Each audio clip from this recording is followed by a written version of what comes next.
Hey everyone, this is Paul, and in this video what I want to do is look at the question, can there be good without God? Now I'm inclined to say no, but I actually used to not think so. So I used to think that you could have good without God, and I want to, rather than try to convince you that this isn't the case, at least give my reasons for why I don't think these two things are so separable. So let's go ahead and get started. We need to be sure we're clear about what the question we're asking is. So we're not asking the question, can someone who doesn't believe in God do good things? And we're also not even asking the question, can someone who doesn't believe in God even know what good is or know what right from wrong are? These aren't the questions. Rather, the question we're asking is, can good exist without the existence of God? And perhaps even more strongly, can the word good refer to anything cognitively meaningful without the existence of God? So we'll look at these sorts of questions, but I want to be clear, we're not saying here that somebody who doesn't believe in God or doesn't claim to know God can't know good. Rather, we're just really trying to ask if the idea of good makes any sense outside of the idea of God. So let's first talk about what good is. And I'm going to just take God to be the traditional Judeo-Christian God, all-loving, all-knowing, all-powerful, etc., etc. Well, when we use the word good, I think what we want to say is, and this is a very fuzzy definition, this isn't all that clear, but we want to be able to say some states or events are better or more desirable than others. And I think we also want to say that these conclusions are more than just personal preferences or emotions. I think we all understand that there are different flavors of ice cream, and it's difficult to say that one is somehow better than the other without proposing some sort of standard. But when I say something is better than something else, I'm actually making a claim. At least what I'm going to be claiming here is that when we say good, we don't just mean good in the sense that I have my own preferences on what is more desirable. I'm actually claiming these things are objectively more desirable, or they're more desirable, and this is beyond how I just personally feel about it. And as a result, the atheist who's a moral nihilist or a value nihilist, they're going to be off the hook. These aren't the people I'm addressing in this video, because they're not claiming that good exists, and they're also not claiming that God exists. So there are two issues that I want to talk about here when it comes to good. The first is kind of ontological, right? How does good exist? And is the existence of good compatible with the non-existence of God? And then the second question, and this is one I think that often people don't think about, but we also need to account for how do we come to know what is good. It goes beyond just the existence of good. This is epistemology. This is, how is it the case that if good exists, I can know it, or I can know it with some reasonable confidence? So I think I want to say, really on the surface, there doesn't seem to be an issue between good existing without God. You can just propose, okay, well, I think there's a standard of goodness, and I don't need to invoke God to do this, and obviously this problem's solved. And that's I think that's perhaps where I was, years ago when I used to believe these things were separate. And the theists that want to jump the gun on this, I think you're thinking ahead of me. We're going to get to it.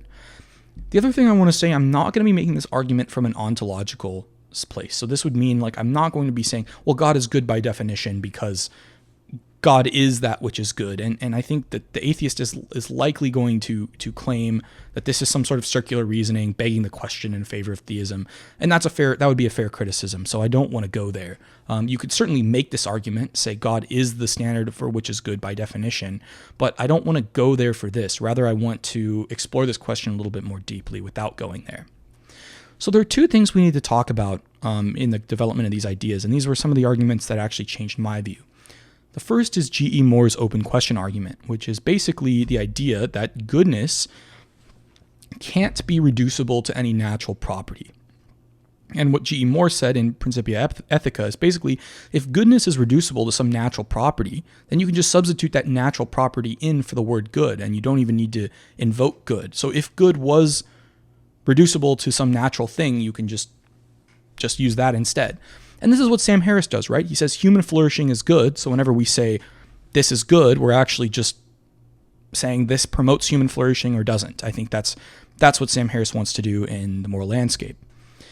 And this becomes a tautology, right? You basically, that's why G.E. Moore's open question argument is an interesting statement, because the statement human flourishing is good is just basically good is good, and it doesn't add any additional meaning. So Harris isn't really, I'm not saying Harris is making this mistake, but what I'm saying is by claiming that human flourishing is by definition good, he doesn't need to use the word good anymore. You can just basically substitute any reference for good with human flourishing. And this also works in some ways with the idea of God. If you take this very surface level thing, there was someone in the comments of one of my videos who pointed this out, and it's a fair point to say, if I say God is good, then if God is good, then God is good is not a statement that has any cognitive meaning. It's like, honesty is good. Does that mean honesty is God? These sorts of things. So now I have a way of the way I see the word good is slightly different, but I think on the surface, when we consider G.E. Moore's open question argument, it seems to just say, well, why do we even need to use the word good? Now, here's the thing. What I'm going to claim is when we use the word good, we're not actually referencing a natural property at all. And I think this is the real key insight from G.E. Moore's open question argument. We're not referring to anything natural. Rather, we're attaching prescription to something that is naturally reducible. So now when I say human flourishing is good, I'm not saying human flourishing is human flourishing. I am ascribing prescription to the natural property human flourishing. So what I'm doing is saying human flourishing is to be desired. And now as a result, I have actually said something cognitively meaningful. I have attached prescription to a claim that is descriptive, right? So and similarly, when I say murdering babies for fun is not good, I am literally saying one ought not to murder babies for fun. So prescription is kind of like ought types of claims. So that's one of the ways I think you can get around the G.E. Moore's open question argument. Now, G.E. Moore's open question argument is actually based a little bit on David Hume's is-ought distinction, because the challenge here is we can't produce prescriptive, or at least what, as David Hume argued, we can't get any sort of prescriptive statements from descriptive ones. So Hume said it like this: one cannot derive an ought from an is, and really Hume's point in his paper, his book, was that science can't determine value statements because you can never derive an ought from an is. And he basically says like this: science produces descriptive statements, which are is claims, and it cannot produce prescriptive statements or ought claims. Now, that's actually a very strong claim, and there are people that I probably disagree with Hume, but I'm inclined to think Hume is right, just in the sense that the person claiming that this is some sort of fallacy or some sort of hasty generalization, they have two hurdles they have to jump. The first is showing how science can produce prescriptive claims, but they also have to show that such a thing is even possible, right? To claim that science can produce prescriptive claims is another statement in and of itself. Now, obviously, Hume is claiming the opposite. He's claiming science cannot, and perhaps he's citing this from induction, that it hasn't done so far, and certainly, now it's 2023 when I'm recording this video, I to my knowledge, there's no such prescriptive statements that have come from science. So because naturalism is going to claim that science is all there is, any sort of ought or any sort of goodness defined as prescription is going to be out the window. Rather, because what's going on here is when I claim one ought to do this, I'm actually invoking some sort of teleology or purpose. I'm saying you should do this. Now let's move for a second and talk about Aristotle. So Aristotle talked about the idea of purpose or teleology. And what he's basically saying is you can't evaluate the goodness of something unless you can know what its purpose is or what it was designed for. So if you know a knife is designed to cut, now you can know what a good knife is and a bad knife. A good knife cuts well, it performs according to its purpose, and a bad knife is one that doesn't cut well. Or a good watch is one that tells time accurately, and a bad watch is one that does not. So Aristotle's point is the idea of oughts don't really make any sense outside of having some sort of teleology. And Alasdair MacIntyre, in his book After Virtue, and he was following G.E.M. Anscombe, was basically kind of making the same claim, that prescriptions don't make sense outside of end goals.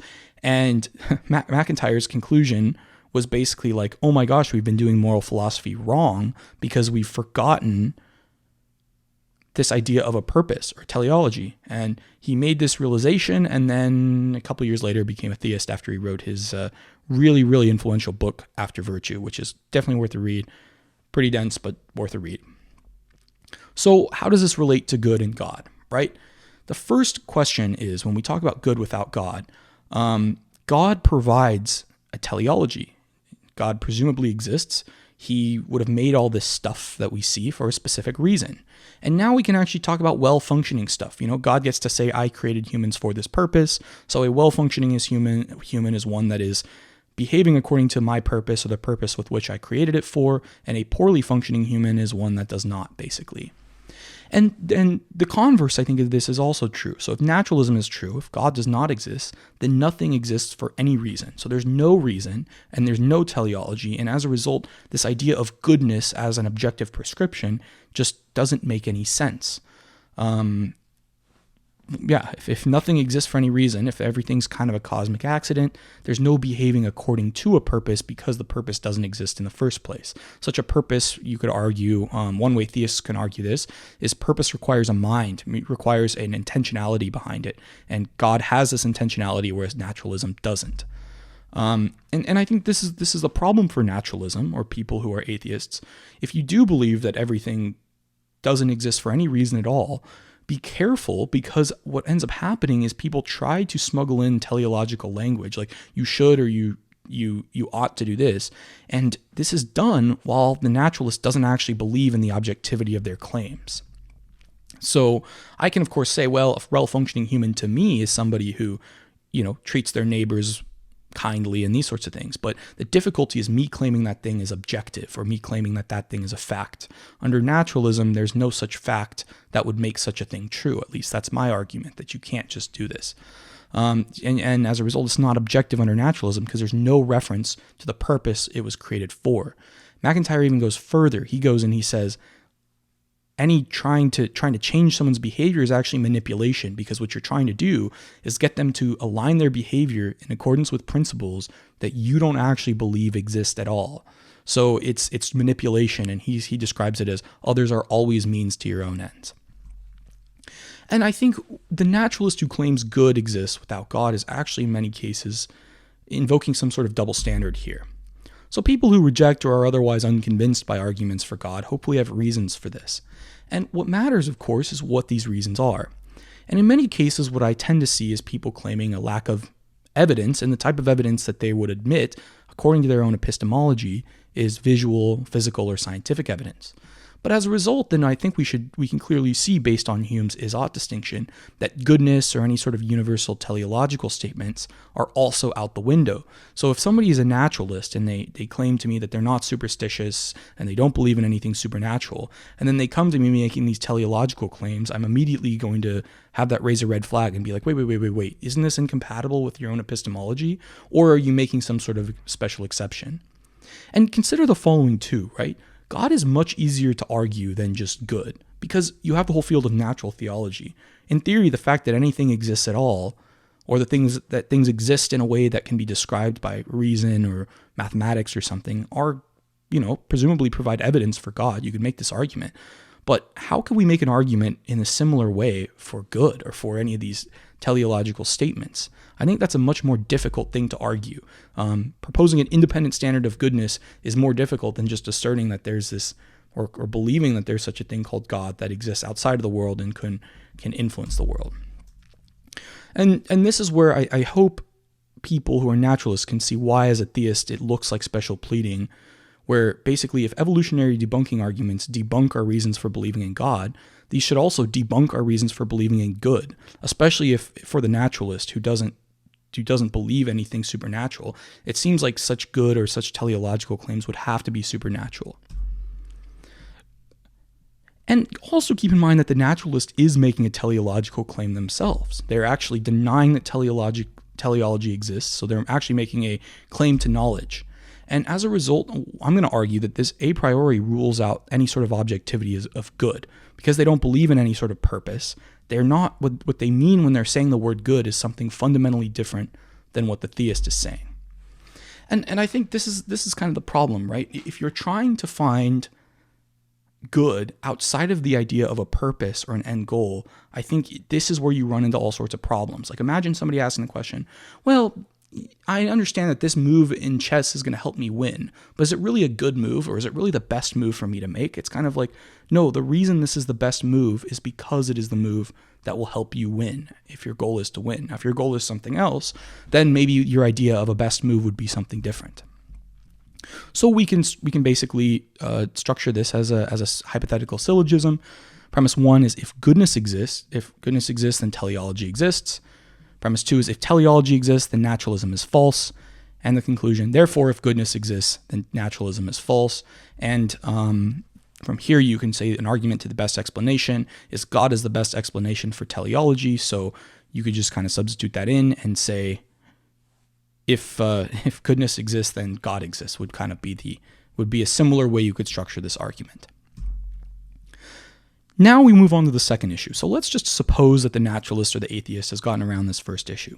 And let's talk about if we can have knowledge of good that makes sense without the existence of God.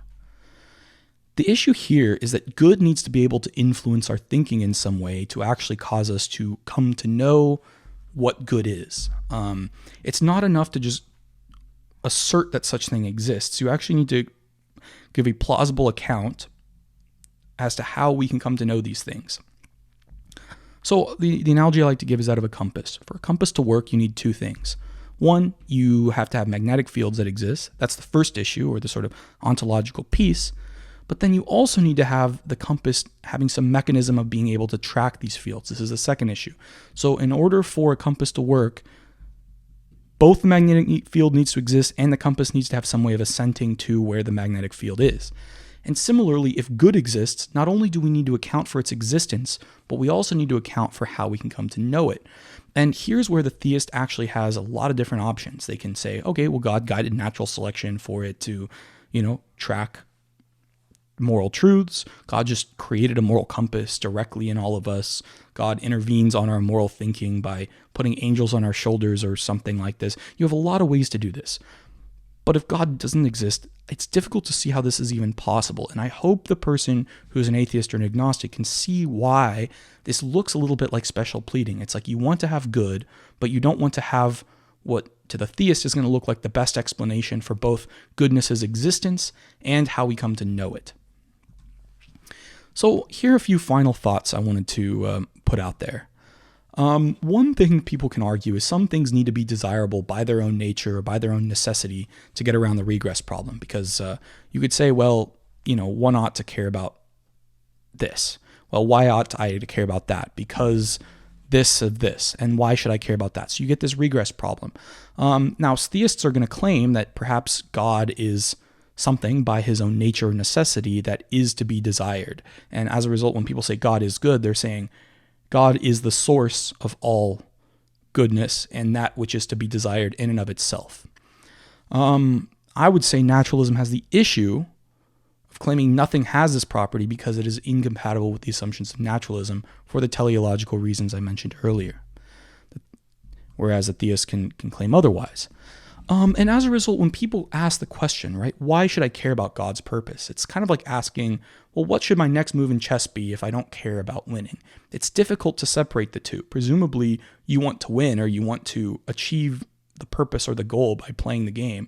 So if you're trying to find reasons for behaving or doing something a certain way, but you don't care about what the end goal is, it's difficult to make that sort of argument, or at least to explain that. And that's the challenge I have. When an atheist comes to me and says, why ought I show respect for this group of people? It's difficult for me to provide a reason because I don't think the reasons I can provide are going to be compatible with their epistemology. And I think also to say, you're free not to care about it. You're free to say, I don't care about the purpose. But that doesn't mean such a thing isn't true. You're just as free not to care about gravity. And, you walk off a building, you are going to fall. So once again, claiming you don't care about it doesn't make these reasons invalid or doesn't make them untrue. It just basically shows that you don't care about it. And according to the theist, you would be functioning improperly in that case. So anyway, thanks for watching. I'm curious to hear if you have any thoughts. Do you think goodness requires prescription or teleology or not? And I look forward to hearing your thoughts. Thanks, and I'll see you in the next video.